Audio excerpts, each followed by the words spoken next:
মানুষের যেরকম মানব দেহের অনেকগুলো রোগ থাকে, ঠিক অনুরূপভাবে একজন মানুষের যেই আত্মা রয়েছে, রুহু রয়েছে বা কলব রয়েছে, সেই কলবও রোগাক্রান্ত হয়। মানব দেহের রোগ যেরকমভাবে কিছু মৌলিক রোগ আছে, কিছু শাখাগত রোগ আছে। যেরকম মানব দেহের একটা মৌলিক রোগ হচ্ছেন ডায়াবেটিস।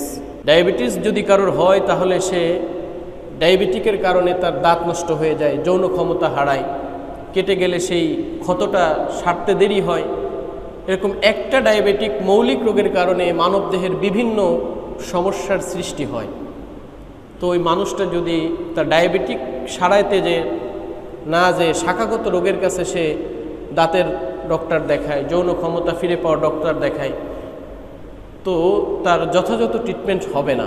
তাকে সর্বপ্রথম ডায়াবেটিকের ট্রিটমেন্ট দিতে হবে, তারপরে তার শাখাগত রোগ নর্মালি ভালো হয়ে যাবে। ঠিক অনুরূপভাবে একটা আত্মা, মানব আত্মা, রুহু বা কলবের এরকম মৌলিক কিছু রোগ রয়েছে। একটা রুহু মৌলিকভাবে 4টা রোগে আক্রান্ত হয়। তার 1 নম্বর হচ্ছেন তাকাব্বুর তথা অহংকার।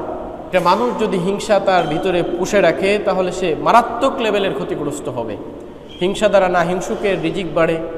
আপনি যদি অন্যকে হিংসা করেন তার কোনো ক্ষতি হবে না, কিন্তু আপনার অনেক বড় ক্ষতি হয়ে যাবে।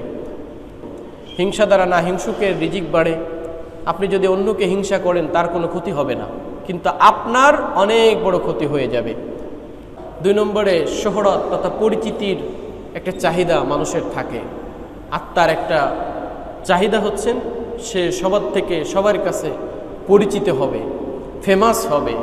প্রত্যেকটা মানুষের এইটা আকাঙ্ক্ষা থাকে। আত্মার আরেকটা রোগ হচ্ছে নেতৃত্বের চাহিদা। সে সবাইকে নেতৃত্ব দিতে চায়, সবার উপরে ছড়ি ঘুরাইতে চায়। আর তার আরেকটা রোগ হচ্ছেন লোভ। এই যে মানব আত্মার যে 4টি মৌলিক রোগ রয়েছে, এই মৌলিক রোগের উপরে যদি সে ট্রিটমেন্ট করতে পারে তাহলে সেই মানবাত্মা অনেক বেশি পরিশুদ্ধ হয়ে যায়।